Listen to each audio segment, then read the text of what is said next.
Alright, welcome neighbors, Miracle Farm 1927 Homestead, and today we got this 550 Oliver. We don't work on many Olivers, but anyway, you can see we got him tore apart. They wanted a clutch job done on it.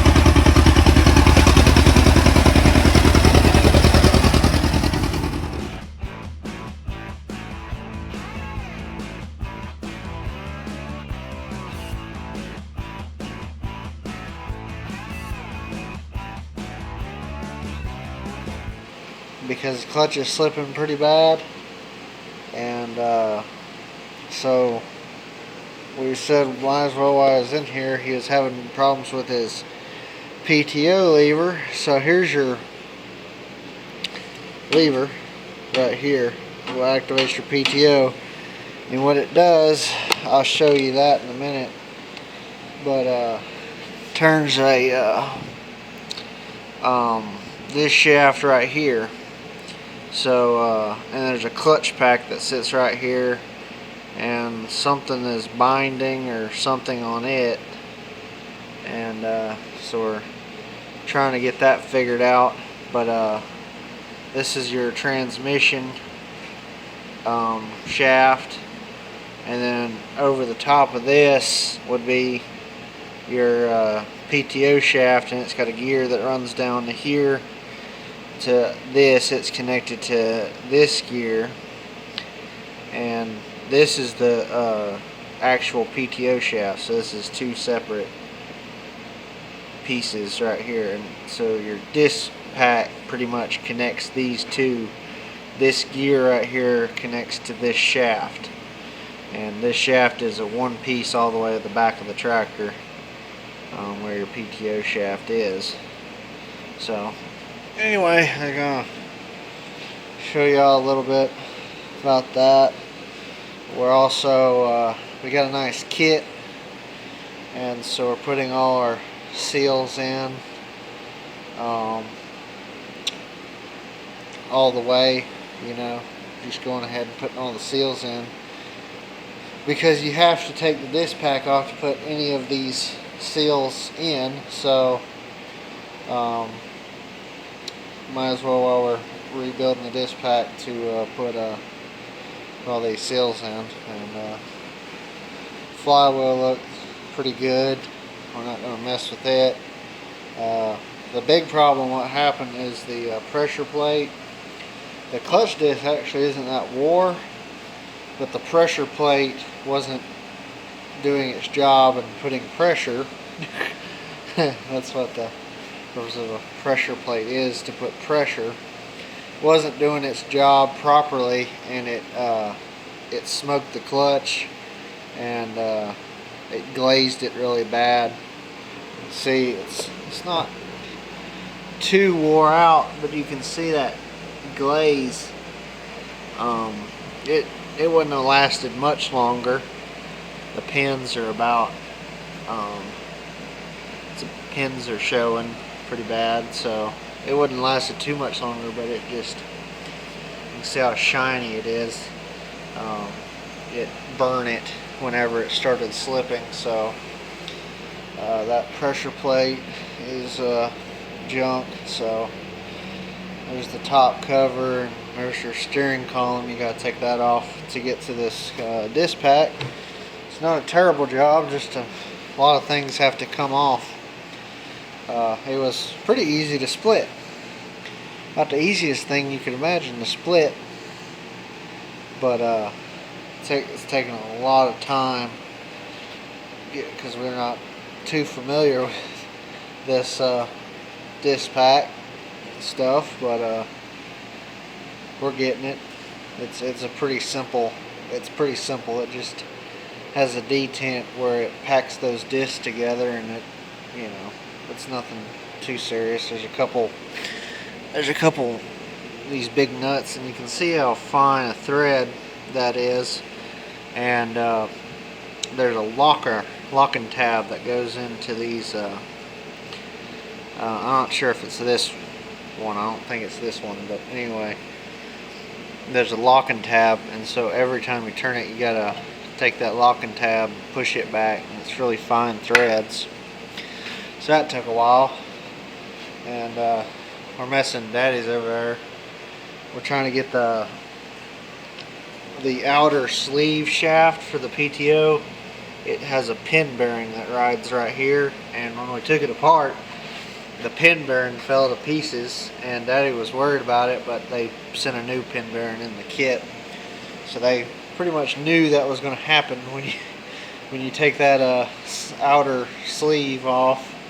That pin bearing was going to come with it. So anyway, we'll get back to cleaning parts, and we'll be back with you in a little bit. Alright, so we got our this outer shaft on. This is the actual PTO shaft. Got the new bearing in there. New seals all the way, so you can see when I turn this outer, it turns that. So this outer sleeve is connected to this gear right here, and then when we put the disc pack on, it'll connect this gear to this shaft right here. You can see it doesn't turn. It will turn just from being sitting in there because of friction, but it's free floating in there. It doesn't have to turn. So anyway, we gotta get we're about to put our disc pack in, but we went ahead and put all our seals and all that kind of stuff. That makes this, you see this shaft turns independent from this shaft.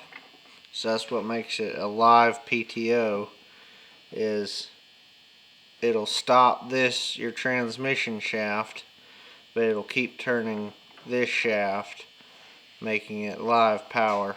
So pretty neat. That's a pretty easy way to explain live power.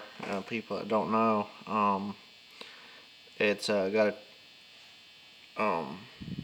your clutch will stop this, and it'll keep turning this outside sleeve, and that's makes your PTO quit turning until you pull it out of gear down here. So this is going to be your clutch for your PTO.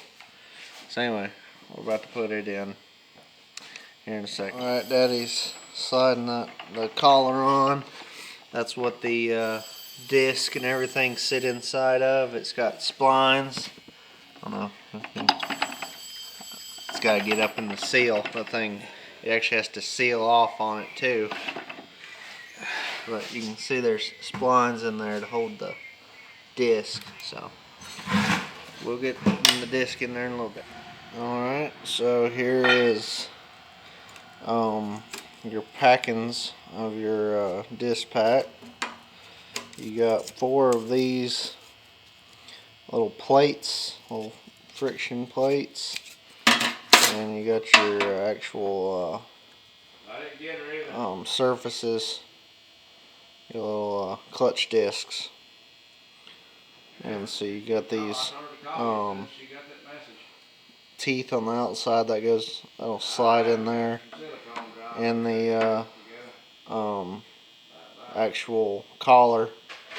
So anyway, hopefully we'll get all these slid in there. For every one you put one in between every disc pack, so you got a piece of metal on each side of each disc. That's what makes your friction.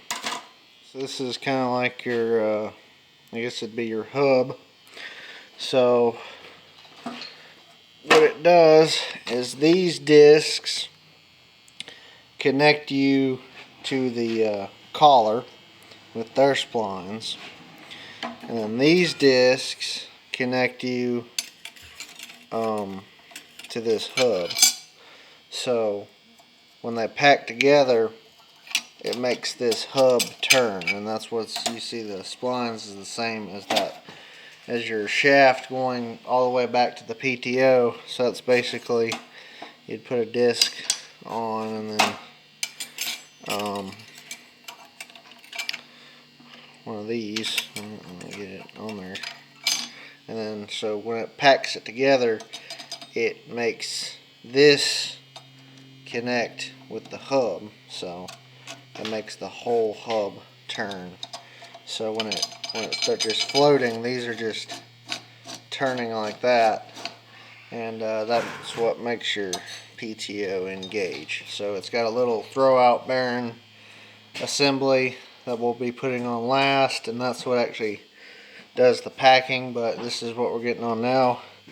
He's got to put that retainer nut that I showed y'all, and you got to get it in there, and you got to use a chisel and tighten it up. So I'm going to have to hold a light while he puts that in there, and then we'll put this piece in, and then we'll stack all the discs on it, and then we'll put the other nut on, and then we'll put the thing on, so you can see he's got to chisel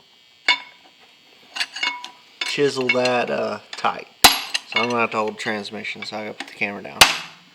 Alright, so here's a little hub thing, and you can see that little hole right there.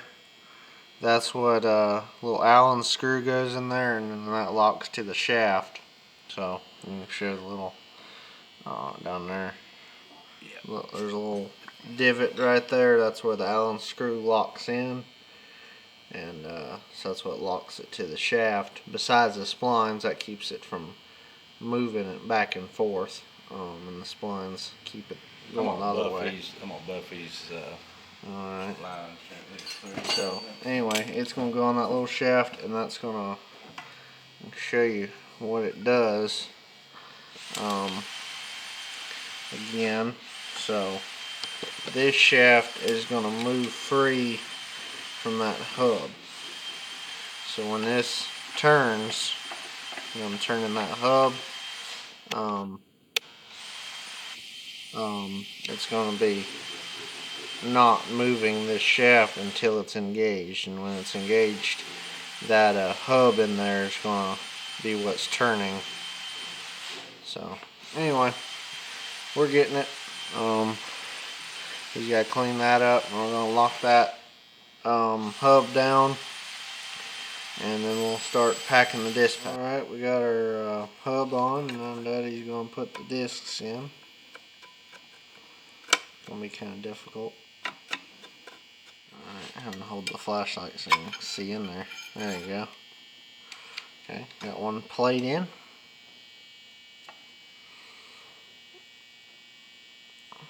And for a disc.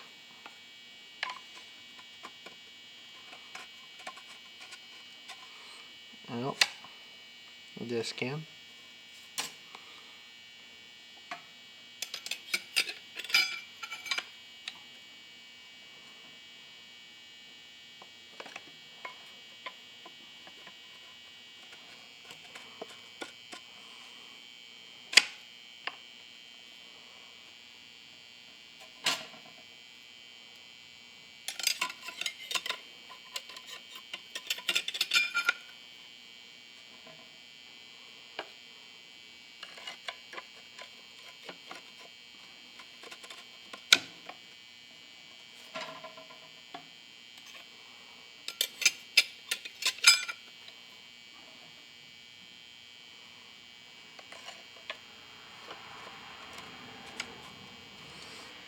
Alright, so there's the disc pack is packed.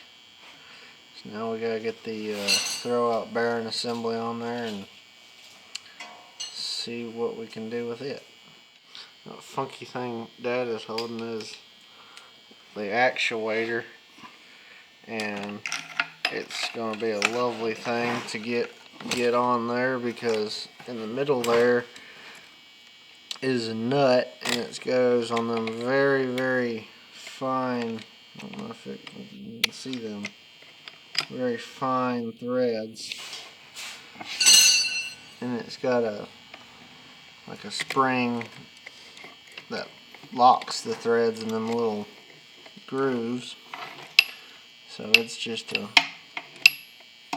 be a lovely thing, and this hose is on our way and all that. So you can see that thing he's having to hold back is the pin on a spring. So anyway, I ain't gonna film this because it's gonna be real hard. We're just trying to thread it on there, and we're gonna need all our hands to do this. So see you. Alright, so we got that on there, and we're working on adjusting it right now so Dad can show them how it dogs in. See, that's dogged in. That's your clutch is activated. So when you turn this shaft, everything turns. So you can dog it out now. Now he should be able to hold it, so he can turn it free. Now I can hold the shaft still. So that means it's releasing. So we done it right, even though we've never done it before. Locked up there now. Yep, she's locked up, and now he can turn it free. So that means she's together, and so now we just got to put this rod, the rod that comes from the lever back there. And anyway, we got her back in there right. We was confused because somebody had put an extra plate and an extra disc in this thing, and so anyway, here's him adjusting it. You got that little pin, and you got to push it back, and you're turning the threads on this plate, and it's got real fine threads. We still got adjustment, even though we won't be able to dog it in now. Yeah, you can't dog it. Just making sure we still got adjustment. Because they had an extra disc in there. I can turn this till it'll lock it up. See, it's locked up now. Yeah. It slipped just a little bit. So we're not 100% sure why the person that. What I'm doing now is just making sure we're gonna have adjustment in the future. Yeah, I think it'll have plenty. I think we can go to all the way to the edge of the threads on the back side. You can't even turn it now. So locked up. But anyway, yeah, for some reason, whoever, you can see how much adjustment you have, how it ain't even trying to touch. See, it's trying to turn it now. Out of. But for some reason, somebody had an extra disc. I don't know if, I'm not 100% sure why. But the guy was having trouble. He said sometimes it wouldn't do nothing, and You'd have to hold the lever. he'd have to hold the lever in gear, and then sometimes it would turn all the time. And I would say so, since he had an extra disc in there. So we got the right amount of discs in there now, and we got it dogging properly. So he ought to be happy. He ought to be real happy with that, because I don't guess he bought it like it was. So he'll be real happy with that, I believe. And it shouldn't slip now, because we got I think it was slipping, it had oil on it, because some of these seals were leaking. So it shouldn't be slipping from oil anymore. So anyway, I'd say this would be a pretty happy customer. All right, well, we'll see y'all later. All right, so here's the thing. We got our throwout bearing, or throwout system, all hooked up. So we got it hooked to the lever, and we've adjusted it. We adjusted it one click at a time until it wouldn't engage. So you can see right there, she dogs in right there, and that's all the movement you got. But she's we can't tighten it no more, because I can't, with the movement I got, I can't dog it in. So well, it should be good. It releases good, and So I think we got it. You can still adjust it. There's a pan somewhere in the bottom where you can still adjust it, but we didn't really want to adjust it. But anyway, you can see she's dogging in pretty good. So anyway, we test her out later.